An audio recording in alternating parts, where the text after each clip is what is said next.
Yves Bringer, je suis enseignant à Télécom Saint-Étienne et j'interviens dans des modules d'imagerie et informatique sur les 3 années. Donc la première année sont surtout les bases qui sont introduites pour pouvoir connaître le monde de l'image, pour savoir qu'est-ce qu'une image, et ensuite les premiers algorithmes de traitement pour pouvoir récupérer de l'information dans l'image.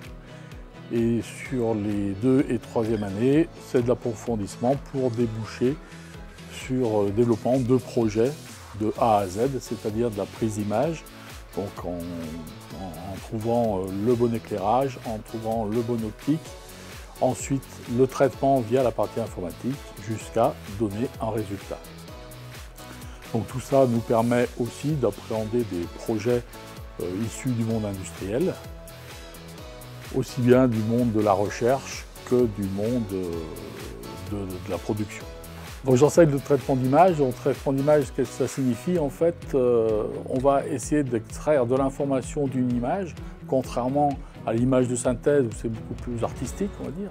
Nous ne créons pas des films de synthèse d'image ni des jeux vidéo, mais on va appliquer ces traitements, par exemple au monde industriel, pour faire du tri d'objets, pour vérifier si des pièces sont rayées ou pas, pour vérifier si tous les composants sont présents sur une pièce complexe.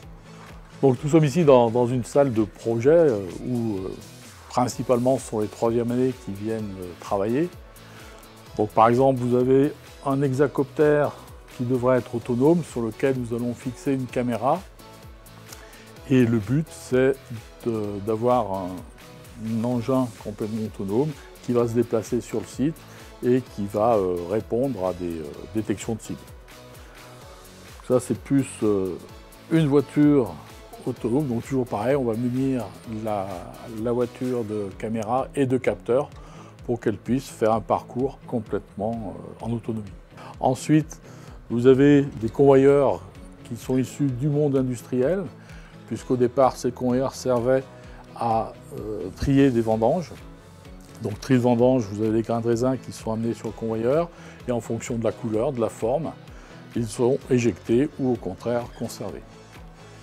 Et vous avez aussi une cellule robotisée où la caméra devient l'œil du robot, et ce qui va permettre de simuler du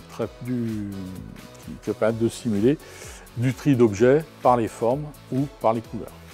Nos étudiants sont capables ainsi d'appliquer ce qu'on leur enseigne dans le monde industriel pour faire des contrôles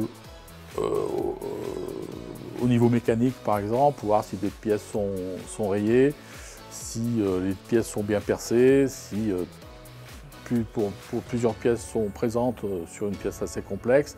Donc dans tous les domaines, aussi bien agroalimentaire, par exemple agroalimentaire, faire de la découpe de fromage à poids constant. Quand vous achetez des paquets de fromage, ils sont à 400 grammes, 500 grammes.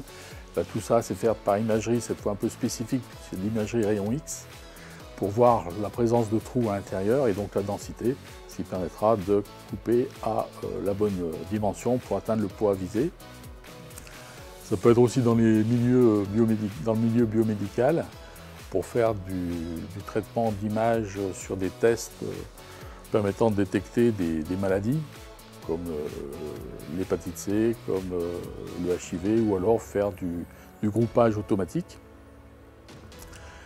Donc dans le milieu textile aussi, vérifier que les pulls ne sont pas troués, que les couleurs sont les bonnes, etc., etc.